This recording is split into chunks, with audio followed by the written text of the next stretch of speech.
going on. Thank you, Fred. When it comes to serving the people with the right content, of course, you will need someone who can really relate to that type of information. Na hapa hivi sasa basi naye mmoja wa wahariri wakuu ambao nitasema kazi yao kubwa kwanza ni kupokea zile taarifa zinazokuja hapa ndani ya kupitia vitengo mbalimbali na kuzihakiki. Brian Okoth, mambo vipi kaka? Habari ya asubuhi. Salama kabisa. Uko mzima? Nashukuru. Naona leo umepiga tai vizuri. Leo ni siku kubwa. Najua si kawaida yangu Umetushangaza. Lakini leo ni siku kubwa familia KTN News, familia Standard Group. Na kawaida kama siku ni kubwa basi unafaa pia kuvaa kama hiyo siku yenyewe. Asante sana. Nimewaelezea watazamaji kwamba wewe ni mhariri na Chief ametoka kuzungumza saizi Rapuro, anasema kwamba tunataka kumpatia mtazamaji na mwenye kusoma taarifa za uhakiki. Wewe wacha nikupe mtihani, unazipokea hizi taarifa zikiingia hapa Standard. Kazi yako kubwa huwa ni kufanya nini kwanza kabisa? Kwanza kabisa ni kuhakikisha kwamba hii taarifa ambayo imetumwa pengine kwa WhatsApp ama tunaona kwa mitandao ya kijamii yani social media, Twitter na Facebook ni za kweli.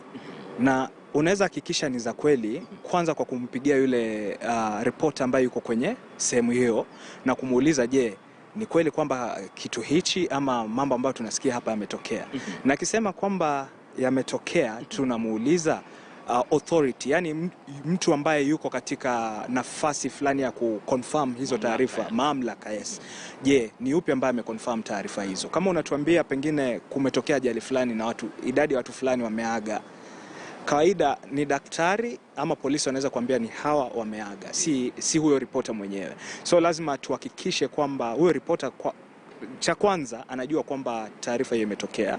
Alafu authority upi, mamlaka, polisi, chief wa eneo fulani, je, amehakikisha kwamba imetokea. So ni process ambayo ni ndefu kidogo kwa sababu tuko na zile standards ambazo lazima tuweke. Wewe ndio unatuma zile jumbe za SMS. Lazima niingie hapo mtazamaji. Maana kama wewe umesubscribe na Standard, kuna zile SMS unazopokea, kumetokea taarifa hii, breaking news. Huyu bwana ndio mwenye kutuma. Kweli urongo? Mfumo wa dijitali umesaidia vipi kuvumbua mambo, umesaidia vipi kuendeleza hii taaluma ya wanahabari ama tasnia hii? Dijitali, taarifa zinapotokea unazipata wakati huo huo. Kitambo ulikuwa lazima ukae jioni saa 1, saa 7 kwa redio, saa 3 ili upate kujua kipi ambacho kimetokea katika hiyo siku. Lakini kwa sasa unapata taarifa zinakufikia kwa simu, social media, SMS alerts, kwa website yetu www.standardmedia.co.ke. Kitu kinafanyika dakika 20 zilizopita, dakika 20 baadaye uko na zile taarifa zote kuhusiana na jambo hilo. Tutarudi kwako baadaye, lakini naambiwa Abi Agina upande wangu wa pili bila shaka yuko tayari, na kuna baadhi ya wageni ambao ni wageni waheshimiwa wameendelea kuingia, ikiwa inaelekea saa 3 na dakika 35 hivi. Bila shaka wakati wote tutakuwa wenye kuanzisha ile ratiba ya kuvumbua sura mpya ya KTN News. Kwa hiyo usiende mbali. Abi Agina anakurushia upande wako. Na asante sana mwenzangu Ali Manzu. Nameona hapo ndugu yetu Brian amepiga luku. Hivyo ndo mnasema vijana wa siku hizi. Well, we are coming to you live from the Standard Group headquarters along Mombasa Road, and it's all systems go. You can see the red carpet has been set. The dignitaries have continued to arrive. We are still expecting more of them to join us for this very important launch that is happening here at the Standard Group offices along Mombasa Road. Today marks a big day for the Standard Group family as we unveil a converged newsroom. We are also going to be revamping KTN News, which is going to be having a new look, new content, new set of programming, and you're going to see a lot of freshness. It's bigger, it's better, and this is the home of journalism. Well, we can clearly see a great number of staff already here. We have various staff from leadership, and back to my earlier discussion with Carol Kimutai, our head of digital content, and she's the editor in charge of digital content at Standard Group. And Carol, we were speaking earlier about something in your terms you call a paywall, and how it's going to revolutionize how we operate as a news organization. We are moving away from a traditional business model. Tell us more about this, and what does the viewer need to know about this, especially how they can plug in? Yes, paywall is not a new phenomenon. It's something that has been going on for a couple of years now around the world. And in this market, we started experimenting last year. Because of COVID, we noticed a decline of people reading the physical papers. So we decided to offer content on the website, diversified content. And that content, of course, comes with people having to register. So we asked people to register online, and then we started asking people to pay. So people can pay for as little as 10 shillings, and you can have your daily subscription. You can pay for one story if you want to read, and you can pay for an annual subscription. Now, what you'll ask me is what value is there? So there's a lot of value in terms of you can access exclusive videos, you can access exclusive content, you can access the games that I talked about earlier, you can play your chess, you can access your podcasts, you can access the marketplace, that is Digger Classifieds, and there's Tutasoma. This is a partnership we have with a publisher called Longhorn. So if you have children, you can actually access books on that platform. So it's just more than actually a news website. There's a lot of other what we call support content that you can access, and it all depends on your budget. Yeah. Fantastic. Yeah. Thank you so much, Carol Kimutai, speaking to us there in regards to the KTN News relaunch, and a lot of expectations indeed for our viewers, and of course to our various personalities that we have had in regards to having great content. Well, it is all set. You can clearly see the teams are on ground. We have various stakeholders who've joined us for this event. We have digital content creators. We have former staff at KTN Standard Group. And we now want to bring in one of our editors, and this is in charge of intake. And he goes by the name Kizito. And such a pleasure to have you as we start a new dawn for the company. And you've literally been the midwife of this. Thank you very much. Yeah, so I'm very happy that finally we are launching this newsroom. You are right, as you say. I have really midwifed this one. Thanks. Yeah. And Kizito, a lot of Kenyans out there trying to understand what has changed. What will we see that is different, especially when it comes to KTN News? We've been in operations for over 6 years now, and perhaps give us a snippet of what viewers should expect, especially with the programs and also with the coverage across the counties. Yeah, thank you very much. First of all, we have changed the organization, the whole group. We have transformed the whole group. And KTN News is just but part of the products that we have worked on. We already launched a website, we redesigned the paper, and our journalism is changing. So what we have done is to go into the journalism of the future, and we have built a newsroom that can allow us to do digital-first journalism and be able to serve our customers better. So for KTN News, we expect content that is going to be deep and well-researched, content that is more than what we can find on social media. And that really is what we are going to be doing, because today there is a lot that you can find on social media. So as a media house, we have to deliver what is more than that. Yeah, that is a promise to the client, to the audience. Right. And of course, Kizito, we've seen a number of new faces coming on stage on KTN News, and of course, the viewers are quite excited. We are going into an election year, and what should they expect also in regards to big political talk shows? Oh yeah, of course, we are going to come up with very solid plan around elections, and we are going to launch it and roll it as time moves. But really, you know, KTN is a home of talent, and expect more new talent to come up. All the people that are shining right now came from this side, and we are going to come up with more. And these elections, we have a solid plan. We shall roll it out in due course, and we just want to assure our viewers that we are prepared for that, and they are going to get a very good experience from a converged digital journalism newsroom.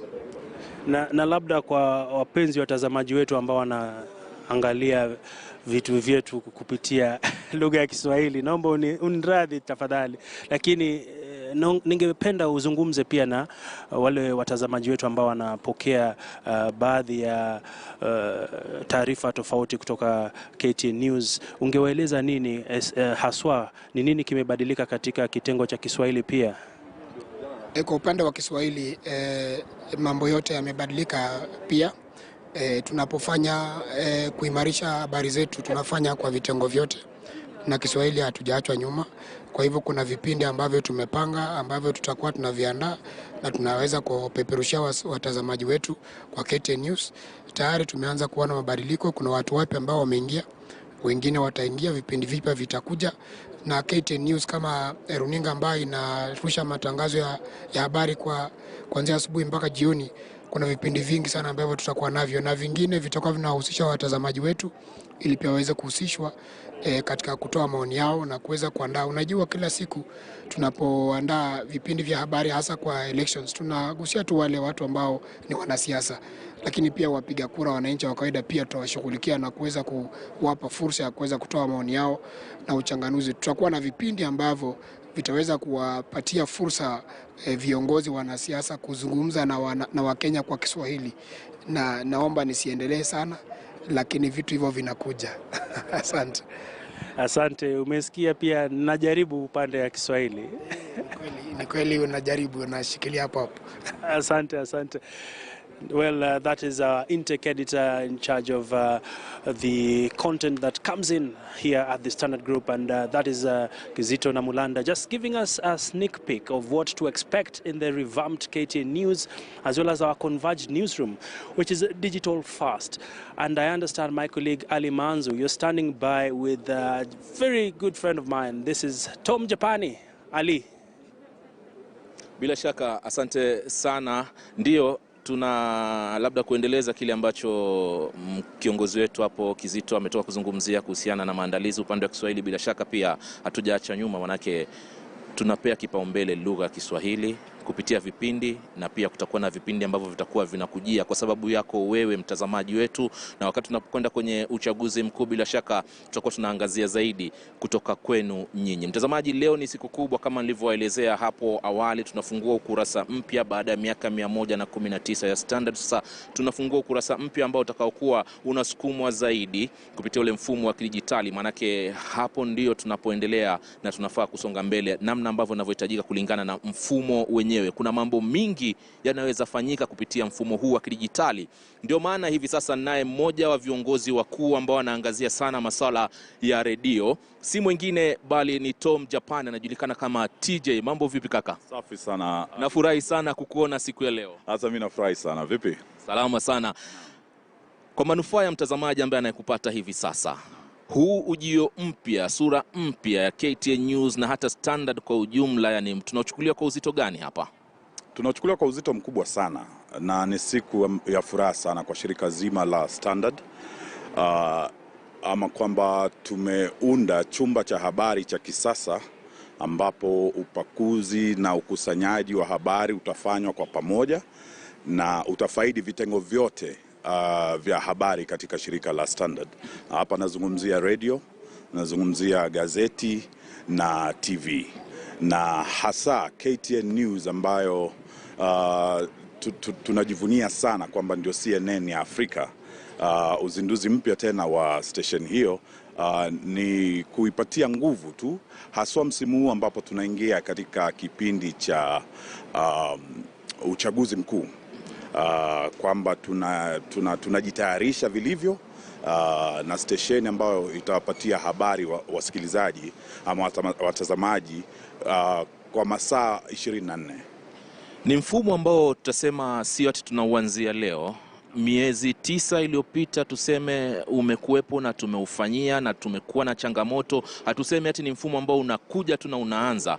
Labda tathmini yako Japan katika miezi 9 ama 10 ambao tangu tuanze mfumo huu wa kidijitali ambao ni wa aina yake hapa Afrika, na ikiwa Kenya ni mara ya pili ama ni taifa la pili kukumbatia, kwa tathmini yako hali imekuwa vipi katika hiyo kipindi cha nyuma? Ukweli ni kwamba kando na ujenzi, manake chumba chenyewe cha habari ni kizuri sana. Kokote ambapo utakwenda kutembea, hata uende BBC, uende CNN, utapata kwamba tumeleta kiwango fulani.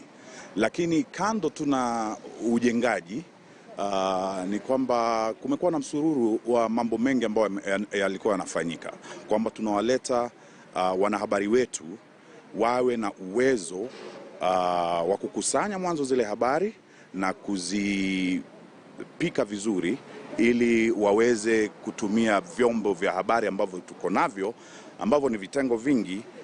Ule uwezo na skill sets za mwanahabari kuwa nazo ndio kitu ambacho tumekuwa tunawafunza kwa miezi 9 ambayo imepita sasa.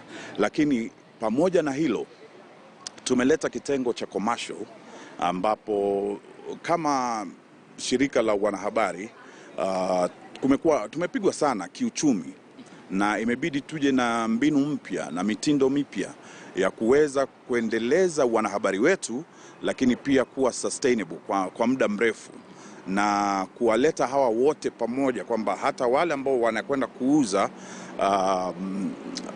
tunasema ads, wanaelewa utendakazi wa kitengo chochote kile, tangu mwende mkusanye zile habari, mzilete kwa pamoja na mzifikishe kwa watazamaji na wasikilizaji, lakini pia kupata mbinu mpya za kuweza kuweka matangazo katika vyombo hivi vyote. Mfumo wa kidijitali na siku za usoni, tuangazie nini wakati tunakuta tuna mfumo huu mpya ambao tumeanzisha hapa Standard Group, ambao tuseme baada ya miaka 109 tangu kuundwa kwa kampuni ya Standard Group, sasa tunaangalia mbele, tuangazie nini? Mimi nitapeana mfano mzuri tu. Mfumo wa kidijitali ni kama railway tu. Tulikuwa na railway karibu miaka 50 ya kwenda Mombasa hadi Kisumu, lakini ilikuwa ni ile railway ya kizamani. Hivi sasa tuna SGR, standard gauge, ambayo imeongeza spidi, imeongeza pia kidogo katika yale mabogi, utapata ni mabogi ya kisasa, na katika hata kwa yale mabogi utapata kuna wifi. So sisi kama wanahabari tunachosema ni kwamba tumeingia katika mfumo wa kidijitali, ila bado content ni kitu muhimu, kwamba tunaendelea kuchanua na kuleta masuala ambayo yanamfaa msikilizaji na mtazamaji kwa njia ambayo ni ya kisasa. Kwa hivyo inakuwa rahisi kupata zile habari, rahisi kuzipokea na kuzifanyia kazi na kuzipeperusha. Asante sana. Tom Japani ni msimamizi mkuu kitengo cha redio. Shukran sana. Tuko pamoja kwenye hii safari bila shaka, na tutakuwa ni wenye kuendelea bila shaka. Ameelezea mambo mengi, kwenda mbele tunakwenda vipi, na ni kupitia huu mfumo wa kidijitali ambao tumeukumbatia sote. Licha ya changamoto zilizoko, tunasonga nao polepole. Ndio maana kampuni hii ya Standard Group leo imeamua kuja na ukurasa mpya, ukurasa ambao utakaozinduliwa katika muda wa dakika chache tu. Hivyo basi salia nasi, tukiwa na imani pia wanahabari wenzangu ambao wako sehemu za mashinani wanafuatilia, na pia watakuwa ni wenye kutuelezea kinachojiri, maana yake kazi sharti iendelee. Hivyo basi wanahabari wenzangu ambao wako sehemu za mashinani, bila shaka tuko na nyinyi na tunaangazia kile ambacho kinachoendelea. Iwapo kutakuwa na taarifa zozote kuu zinazochipuka, basi kwenye mkumbo huu pia utakuwa ni mwenye kuzipata, na kurudisha kwa mwanahabari mwenzangu Abi Agina aendelee kwa upande wake. Abi.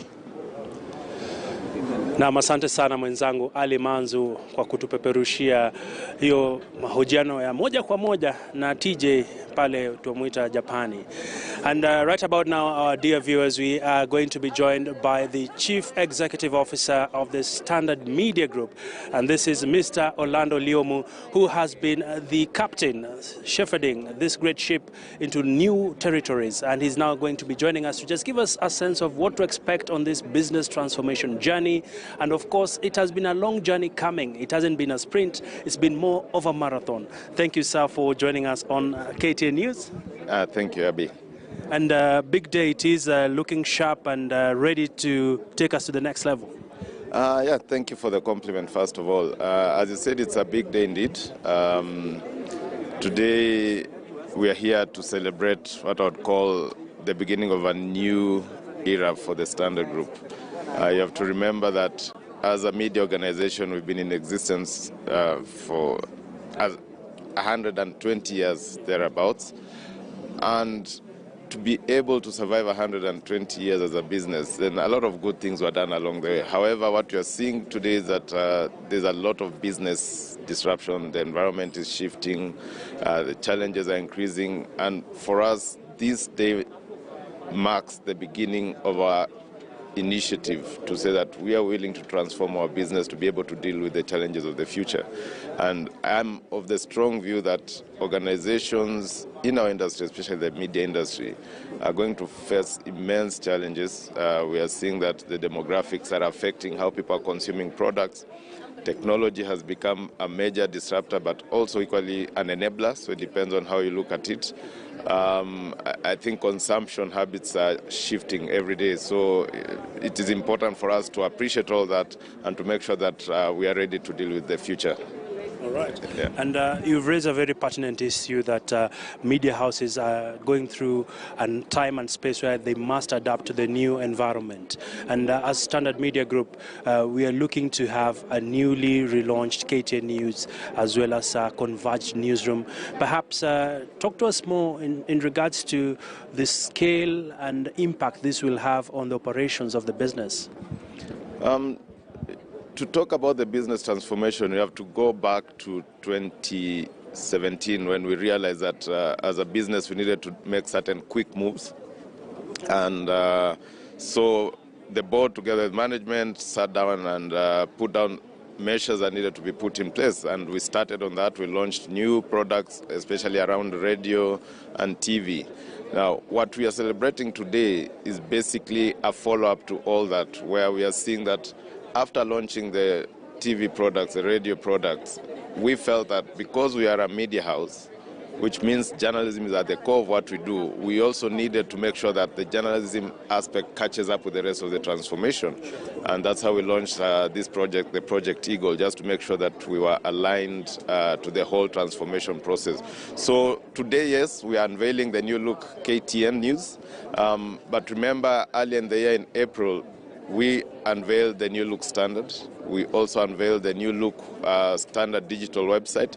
So basically, it's been a journey. KTN is just one of the many products that we are unveiling as part and parcel of this transformation journey.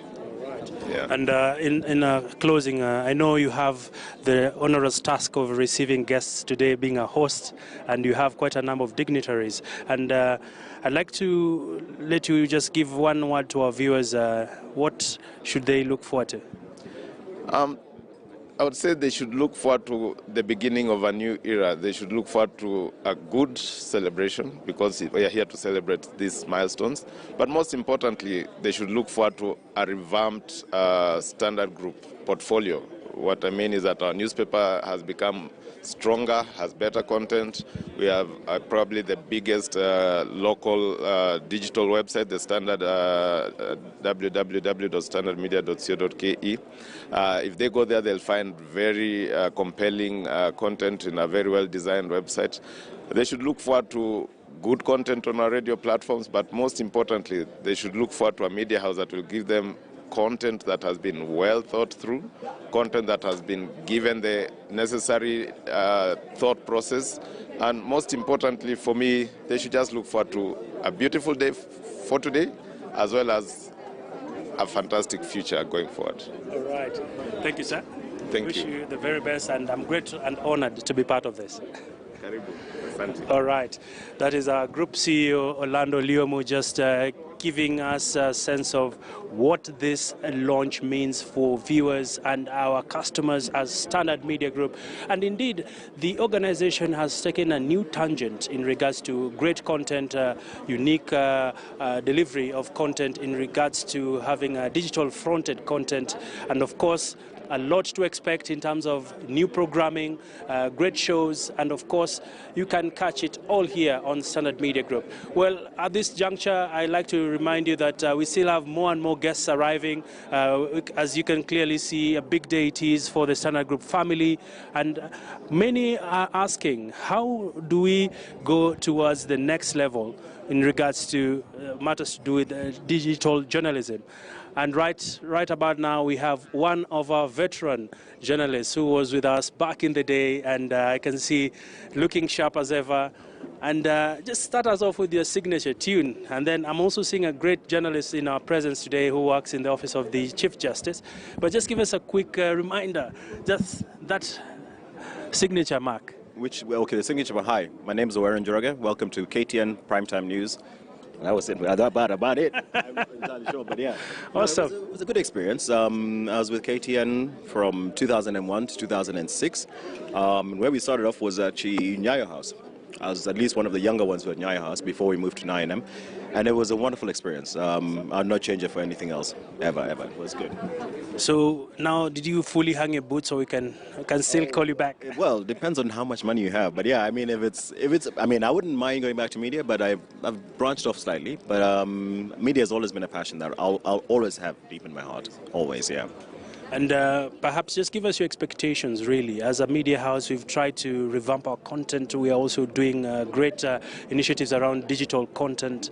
And what is your feedback, really, so far? Are we meeting your expectations? I think it's a step in the right direction in terms of, yes, obviously a lot of people now are consuming things on their phones more than anything else. There's something we used to use at a former media company I used to work with. Read it now, hear it now, read it, no, hear it now, watch it tonight, something to that effect. What was it? It was... hear it now, read it, I think, watch it tonight, read it tomorrow. Yeah. So in the sense that now, read it now has become obviously much more critical. And the idea of convergence in terms of bringing everything together, I think makes a lot of sense. Yeah. I look forward to engaging more with you and getting some nuggets and how to stay younger. And Momo, my good friend, good to see you, looking sharp as ever. And you've been in the business in terms of media content, and of course, there's been a lot of trends that have disrupted how we used to consume media. I'd like us to just allow you to quickly introduce yourself, then you can respond to that question. Thank you very much. My name is Michael Mumo, currently working as the communications advisor to the Chief Justice, and happy to be here to support my former colleagues who now I work closely with in terms of getting news out there. And what I'd say is that, yes, the media landscape has changed drastically in terms of how people consume news. But the one thing that we can never lose sight of is that you people must maintain accuracy. You must give people information that has been verified. Of course, that's a challenge, especially with the advent of social media. There's a lot of stuff that you will read out there, statements that have been, photoshopped and that sort of thing. So the mainstream media still has an important role to play, in my view. And you people must take your rightful place, of course, adapting with technology. And I think what you're doing here today steps up to that game. I know there have been lots of questions, even when I used to work in the newsroom, about convergence and whether it would hurt one product or the other. So I'm waiting to see how well you people, leverage on your radios. You people are doing an excellent job with Spice FM and, your newspaper, your television, having a converged newsroom. How are you able to feed news into all those products and stay ahead of the game? So I wish you all the best. And I do hope also we'll have good relations with the judiciary. Absolutely, yes. Like I said, for us, the main thing is give us information that's accurate, because, you've had instances where information is put out and you even ask yourself, where are we going as journalists? What happened to verifying information before you put it out there? So yes, in case you have any questions about anything to do with the Office of the Chief Justice, I'm available to be able to answer any questions that you may have. Thank you. Thank you so much. And that is Mumo, who is from the Office of the Chief Justice. And indeed, if you've been following us since morning, we continue with our coverage of this very important launch here at the Standard Group offices on Mombasa Road. Today is a new dawn for the company as we transition into a converged newsroom officially, and also we shall be getting deeper into matters to do with KTN News relaunch. And we have a couple of stakeholders who are with us this morning. And Jimmy, our business manager, just help us introduce our guests and what should we expect in terms of internet connectivity? All right, thank you for this, Abe. So the future of this business is through partnerships and also engaging with the right partners to be able to grow. So with me today we have Atsimu and Menyana. These are partners whom we are working together, starting this journey together for the long term. So I'll let her introduce Atsimu, and then I'll talk about the partnership, and also we'll also engage on Menyana and also talk about the partnership. So you can start with the lady first. Ladies first. We can go first too. Yeah, my name is Nancy Mungai, and Atsimu is a Wi-Fi advertising service, which is secure, and it's a way of complementing other parts of digital advertising. We're in Nairobi CBD, Koja, Sirikwa, bus station, at Norwich House. And we've partnered with Standard Digital for the purpose of advertising and also giving SMEs a platform that is easier for them to advertise. So in terms of the impact for this, we are looking at doing ease of doing business for the SMEs, and especially we'll be able to give them a platform through which they can be able to access information for free. And this is a way of bringing down the cost of business. And as you can see, a lot of business is moving online. People are searching for jobs online. People are searching for tenders online. They are selling online. So this is a way of enabling the consumer in Nairobi and also in other parts of Nairobi as we expand to be able to reach out to these particular masses. So again, we also have Menyana, which is also a new partnership we have.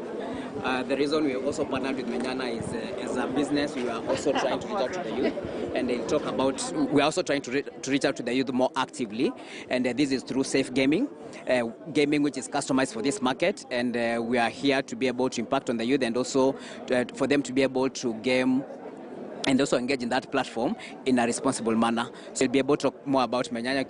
Yeah. All right. And my colleague Ali Manzu is also standing by. And just before we go to Ali Manzu, let's talk to one of our partners who is supplying free internet for us today. Yes, actually, my name is Alex Njama.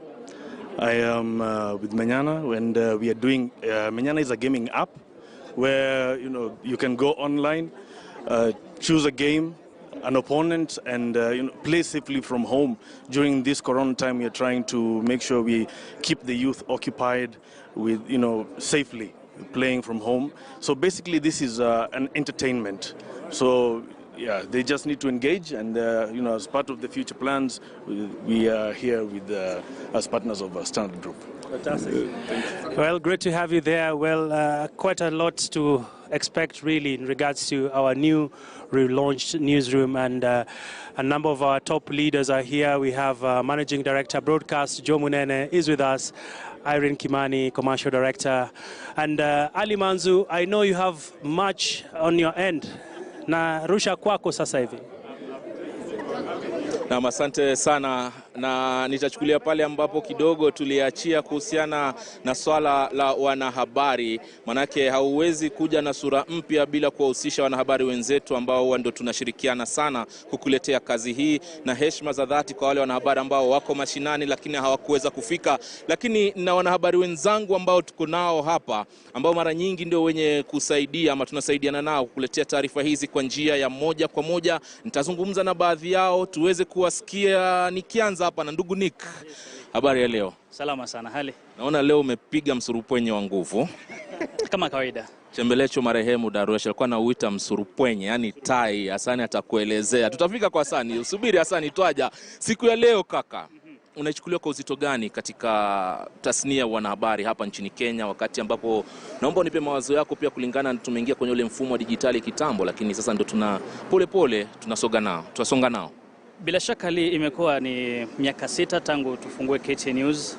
Imezaliwa tukiwa hapa, tumeona mambo ambayo yalikuja mapya, lakini nafikiri kwamba kulingana vile ulimwengu pia mabadiliko yanakuja, tunasema kwamba ni digital first, na ndilo swala ambalo tunahitaji kuliangazia kama chumba cha habari, kuhakikisha kwamba mitandao tuko digital first. Kwa hivyo basi sura mpya ambayo inakuja kwenye KTN News, kwenye Standard Group, ni sura ambayo itakuwa inaleta mtazamaji mambo mapya, kumfafanulia na kuleta upanuzi kwa kina kuhusiana na jinsi ambavyo tunatoa habari. Tunaongoza kipindi ambacho kidogo kinafanya vizuri kwenye yanayojiri pale mashinani. Jina limebadilika na pia kuna vitu vingine tumeviboresha zaidi. Kuanzia kesho tutakuwa wenye kuamletea mtazamaji wetu kwenye kile kipindi hasa cha jarida ambacho tunahusisha masuala mengi wiki nzima.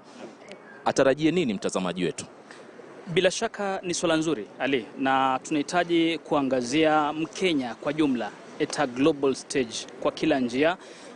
Kuna mambo mbalimbali ambayo yanajitokeza na ambayo tunahitaji kuangazia kila siku. Sio mambo ambayo unaona katika vyombo vya habari kila siku, lakini basi tumeleta huu mtazamo sasa kwa mtazamaji kwa karibu, kuhakikisha kwamba haya mambo tunayaleta kuanzia saa 5 kila siku. Tuna leo mashinani, lakini basi naenda kugeuka na kwa yanayojiri. Hivyo basi inamaanisha kwamba yale mambo ambayo ni mapya yanajitokeza kuanzia asubuhi tunaleta kwa mtazamaji. Tukifika saa 6 pale kwenye jarida, sasa ndo tunaangazia taarifa ambazo zinamgusia mwananchi wa kawaida. Hivyo basi nadhani kwamba ndio nafasi nzuri zaidi kutoa kwa kila Mkenya. Nadhani umeanza kutoa kidogo kwa mwananchi, lakini mtazamaji, huu ni mmoja wa wanahabari wenzetu ambao wamefanya kazi nzuri sana na nafurahia sana jitihada zako. Endelea vile vile. Jesse, mambo vipi? Fiti sana. Waendeleaje? Niko mzima kabisa. Umetoka studio haraka umekuja kwenye kamera lakini tumekupata. Mambo leo unahisi vipi? I'll speak in English. I think it's definitely a stamp in the right direction for a company, especially once we've undertaken the transformational journey. Because reality is we're living in an age of misinformation and disinformation. So when it comes to media houses actually taking that charge, taking the lead to break down news and actually put the client first, and not just putting the client first, putting data first. Because with an age of misinformation, we definitely need real news, not fake news. And I think this is a step towards the right direction in which Standard Group is taking in order to make sure the news we give our audience back at home is quality first. Content is king, as we usually say. Thank you very much. Jesse anakuja kwenye kipindi cha asubuhi sana, kile ambacho wanda wanarauka naye. Pia kinakuja kwa njia nyingine tofauti kupitia mabadiliko haya. Naye dadangu hapa ambaye pia tumekuwa tukifanya naye kazi nzuri sana kwenye yanayojiri leo mashinani, na pia ameingia sasa, ameanza kutangaza na pia mbiu pale ameishikilia vyema kabisa. Agnes, mambo vipi? Salama kabisa mwenzangu. Siku ya leo unahisi vipi? Nina furaha ambayo kwa kweli siwezi ieleza kwa sababu ni mwamko mpya. Ni jambo ambalo tumeweza kulipangia kwa siku nyingi na hatimaye siku imeweza kuwadia. Ni mwamko mpya Standard Group, si KTN News peke yake, kwa sababu mambo sasa tunayapika pamoja. Ni kama chungu kimoja, chakula kinapikwa pamoja. Ni kumaanisha kwamba kama ni katika uandishi wa gazeti, kama ni kwenye mtandao, kwenye runinga, kwenye redio, mambo tunayafanya tofauti, tunayakalia chini vizuri, tunayachanganua ili tuweze kumshikilia kila mtazamaji anayefuatilia matukio kwenye mtandao na pia msikilizaji wa redio.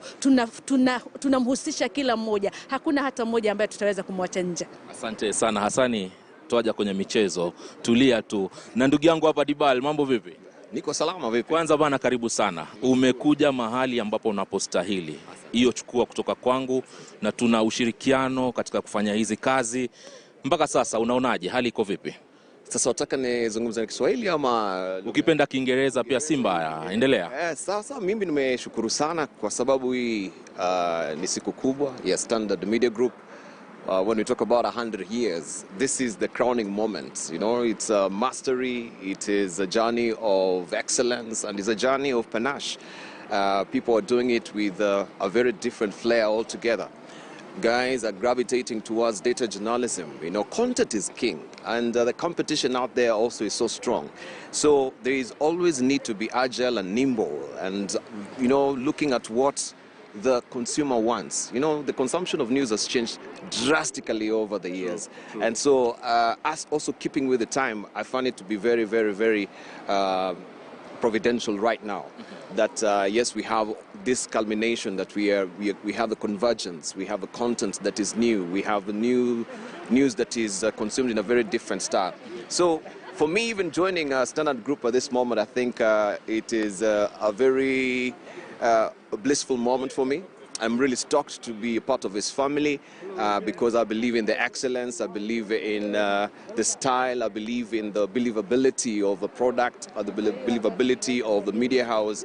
And I think over the years you have really honed on the skills of a journalist that are here, you know, top-notch journalists, top-notch, you know, producers that we do have here. So for me, I think today is a culmination of, you know, all that, the mastery, the excellence, the panache, into one. So I say kudos to Standard Group. This is quite good. And of course, we're launching a new show as well, right? This will be unveiled tomorrow. I don't want to just let the cat out of the bag yet. So kindly keep your eyes peeled, because that also is going to dramatically change, of course, the scenery in the morning as well. So me, Jesse, and the team will be working on that. And of course, that will be something that you want to wake up to early in the morning to watch as well. Asante sana. Dibala enea kama anavyokuelezea kwamba kidogo pia nakugusia kwamba kesho usikose. Nina timu ya miti hapa. Nitaanza na Kizito. Mtazamaji, Kizito na Mlanda ni mmoja watu ambao walitupokea hapa na tumekuwa nao kwenye safari hii, na kitu kimoja labda hujaambiwa ni kwamba yeye ndio alikuwa msimamizi mkuu wa huu mradi kugeuza, kuleta yale mabadiliko. Kizito, asante sana, na nitaanza kukuuliza kwanza, ile safari ya mabadiliko ilikuwaje? Safari tulianza kitambo sana 2018 kwa sababu tulikuwa tumeona hali inabadilika. Watu siku hizi wanapokea taarifa kupitia mobile phones, simu zao za mkononi, na tukaona lazima tubadilike, na tukaona kubadilika lazima tutafute njia ambayo itakuwa ni ya kujumuisha watu wote. Tusiwe tu kama tunasema kwamba watu wanaweza kushirikiana. Tulikuwa tuna runinga ya KTN, tuna radio Maisha, tuna Standard Digital, tuna Standard Newspaper, na hizi zote zilikuwa kama newsrooms, vyumba vya habari tofauti, na ilikuwa haiwezekani kwamba tunaweza endelea hivyo. Tukabidi tujumuishe watu pamoja, tuweze kuwafunza, tuwape maarifa mapya ya kuweza kufanya taarifa vyema, lakini ili liweze kufanyika vyema ilikuwa muhimu tujenge newsroom. So tulipopiga utafiti wetu hapa na pale, nikapiga safari kuangalia wengine wanafanya nini kule ng'ambo, tukaona kwamba muhimu ni kujenga digital, newsroom ambayo ni digital, ambayo ni ya kisasa, inaweza kutuwezesha kufanya hii kazi yote, na ndio tukaanza huu mradi, na mimi nafurahi sana kwamba leo tunaizindua hiyo newsroom. Bila shaka ni fahari kubwa hata kwetu sisi, ni kana kwamba ni mnatuwekea njia tuje tupite na vizazi takavyokuja pia wapite njia ile ile.